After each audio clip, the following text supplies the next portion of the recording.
নমস্কার, নতুন একটা ভিডিওতে তোমাদের সবাইকে স্বাগত জানাই। আজ আবার চলে এসেছি নতুন সেন্ট্রাল গভর্নমেন্ট জব আপডেট নিয়ে। ইন্ডিয়ার রেলওয়েতে বিভিন্ন ধরনের শূন্যপদ নিয়ে একটি বিশেষ বিজ্ঞপ্তি বেরিয়েছে নিউজ পেপারে।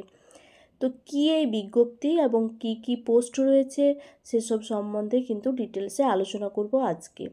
যেটিতে নার্স সহ আরও বিভিন্ন ধরনের পোস্টে ভ্যাকেন্সি রয়েছে, তাই আজ আমি এই গুরুত্বপূর্ণ বিজ্ঞপ্তি নিয়ে চলে এসেছি সম্পূর্ণ ডিটেলসে আলোচনা করব বলে। তো তোমরা ভিডিওটা স্কিপ না করে ভিডিওটি সম্পূর্ণরূপে দেখতে থাকো। বিজ্ঞপ্তিটি প্রকাশিত হয়েছে ministry of railways, government of India. Railways recruitment board থেকে এই নোটিশটি পাবলিশ হয়েছে। এটা একটি সেন্ট্রাল গভর্নমেন্ট জব আর এটি সেন্ট্রালাইজ এমপ্লয়মেন্ট নোটিশের মেমো নাম্বার দেওয়া আছে 04/2024। আর এটা কিন্তু প্যারামেডিক্যাল পোস্টের বিভিন্ন ধরনের যে প্যারামেডিক্যাল পোস্ট হয় সেই ভ্যাকেন্সি নিয়েই কিন্তু এই রিক্রুটমেন্টটি। তো এর কিন্তু অনলাইন অ্যাপ্লিকেশন শুরু হয়ে যাবে 17ই আগস্ট 2024 এবং ক্লোজ হবে 16ই সেপ্টেম্বর 2024।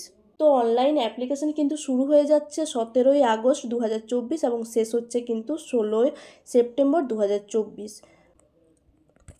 এই বিজ্ঞপ্তিটি হলো নিউজ পেপার বিজ্ঞপ্তি। এটার এখনও অফিসিয়াল নোটিশ এখনও আসেনি। অফিসিয়াল নোটিশ খুব তাড়াতাড়ি দিয়ে দেবে। যেহেতু ফর্ম ফিল আপ খুব কাছে, তাহলে অবশ্যই তোমরা অফিসিয়াল নোটিশ খুব তাড়াতাড়ি পেয়ে যাবে। তো তারপর দেখে নাও ভ্যাকেন্সি কী আছে, টোটাল কতগুলো পোস্টে ভ্যাকেন্সি আছে এবং কি পোস্ট আছে। তো টোটাল এখানে কিন্তু 1376টি পোস্টের ভ্যাকেন্সি রয়েছে। এখানে বিভিন্ন ধরনের প্যারামেডিক্যাল পোস্টের কিন্তু রিক্রুটমেন্ট হচ্ছে। তো ফার্স্ট দেখে নাও ডায়েটিশিয়ান, সেকেন্ড আমাদের নার্সিং সুপারিনটেন্ডেন্ট, এটা আমাদের নার্সদের জন্য সুখবর।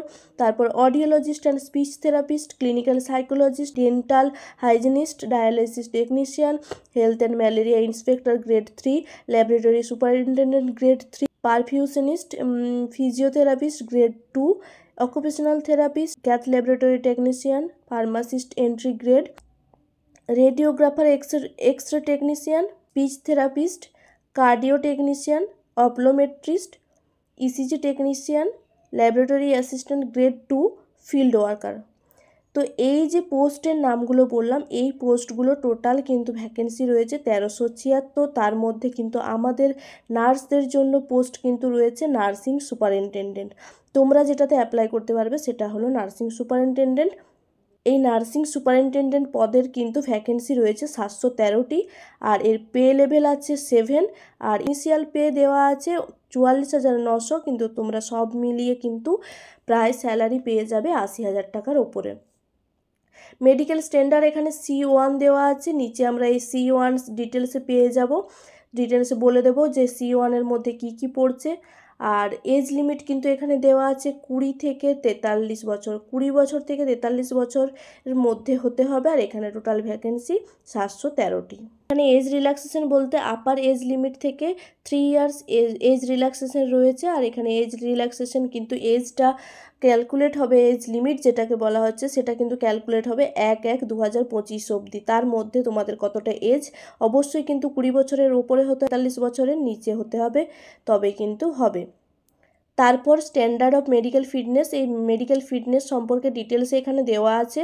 তো যেহেতু আমাদের নার্সিং সুপারিনটেন্ডেন্ট পোস্ট, সেখানে যেহেতু মেডিকেল স্ট্যান্ডার্ড দেওয়া আছে C1, তো এই C1 এর মধ্যে দেওয়া আছে ফিজিক্যাল ফিট ইন অল রেসপেক্টেস, এটা জেনারেল ফিটনেসের ক্ষেত্রে লেখা আছে। আর ভিজন স্ট্যান্ডার্ডের দিক থেকেও কিন্তু এখানে ডিটেলসে দেওয়া আছে, এটা একটু দেখে নেবে। তো যারা অ্যাপ্লাই করবে তারা অবশ্যই কিন্তু মেডিকেল স্ট্যান্ডার্ড ফিটনেসটা অবশ্যই দেখে নেবে। মেডিকেল স্ট্যান্ডার্ড ফিটনেস দেওয়া আছে, সেটা কিন্তু ডিটেলসে নোটিশে আবার ডিটেলসে ভালোভাবে পেয়ে যাবে। এছাড়াও এসেনশিয়াল কোয়ালিফিকেশান এই সম্পর্কেও কিন্তু যে আরআরবির যে অফিসিয়াল ওয়েবসাইট বেরোবে সেখানে কিন্তু তোমরা খুব তাড়াতাড়ি এই ডিটেলসগুলো পেয়ে যাবে। এছাড়াও রিজার্ভেশন থাকছে, reservation ST SC OBC NCL EWS ex servicemen and PWBD, এগুলো ডিটেলসে কিন্তু তোমরা এই রিজার্ভেশন সম্পর্কেও কিন্তু ডিটেলসে আরআরবি নোটিফিকেশানে পেয়ে যাবে। মেন যে নোটিশটি বেরোবে ফর্ম ফিল আপের আগে, সেই নোটিশে কিন্তু তোমরা সব ডিটেলসে পেয়ে যাবে। মোড অফ এক্সামিনেশনের মধ্যে কিন্তু কম্পিউটার বেসড টেস্ট হবে, অর্থাৎ CBT হবে, এক্সামিনেশন হবে। এরপর দেখে নিতে হবে আমাদের এক্সামিনেশন ফিজ কি লাগছে। নেক্সট এক্সামিনেশন ফিজ, এখানে ক্যাটাগরি ক্যান্ডিডেট দেওয়া আছে এবং ফিজ পাশে দেওয়া আছে।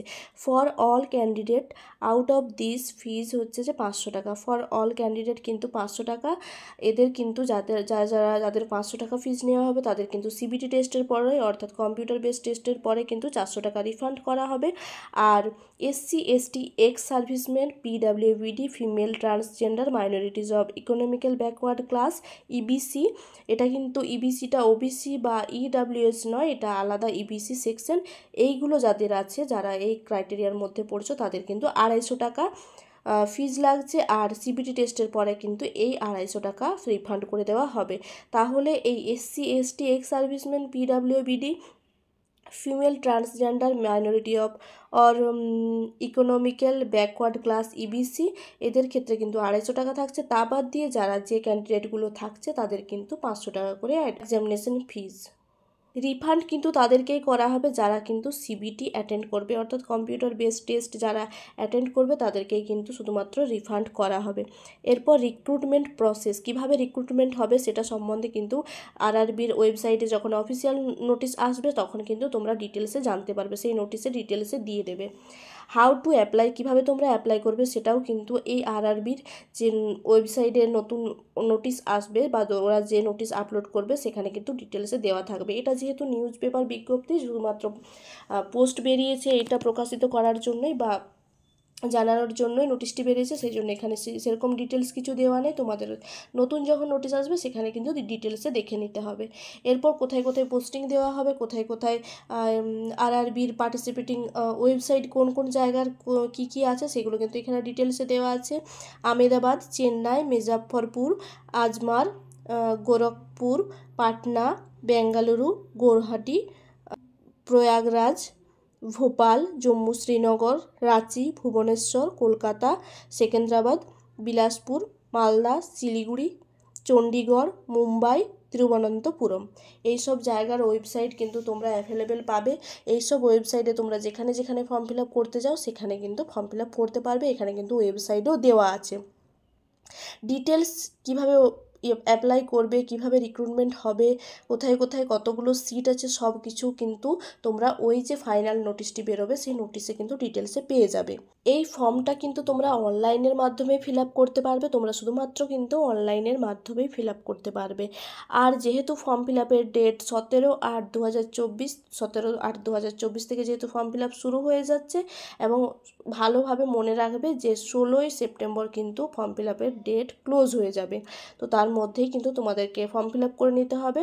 এরপর যখন ফাইনাল নোটিশ আসবে, অর্থাৎ এই যে বিজ্ঞপ্তিটি, এর যে ডিটেলস যে বিজ্ঞপ্তিটি বেরোবে, RRBর ওয়েবসাইটে যে ডিটেলস বিজ্ঞপ্তিটি বেরোবে সেটাও কিন্তু তোমাদেরকে আমি আপডেট করে দেবো বা তোমাদেরকে জানিয়ে দেবো কী কী বলেছে, কী কী ক্রাইটেরিয়া থাকছে, কী কী এজ লিমিট থাকছে, কতগুলো ভ্যাকেন্সি কোন ওয়েবসাইটে আছে বা কোন জায়গাতে কতগুলো ভ্যাকেন্সি রাখা হয়েছে সেগুলো ডিটেলসে কিন্তু বলে দেবো।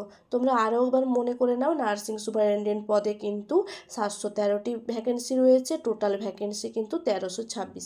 ভিডিওটি ভালো লাগলে অবশ্যই একটি লাইক করে দিও, আর যদি চ্যানেলে নতুন হও সেক্ষেত্রে কিন্তু চ্যানেলটিকে সাবস্ক্রাইব করে রেখো। ধন্যবাদ।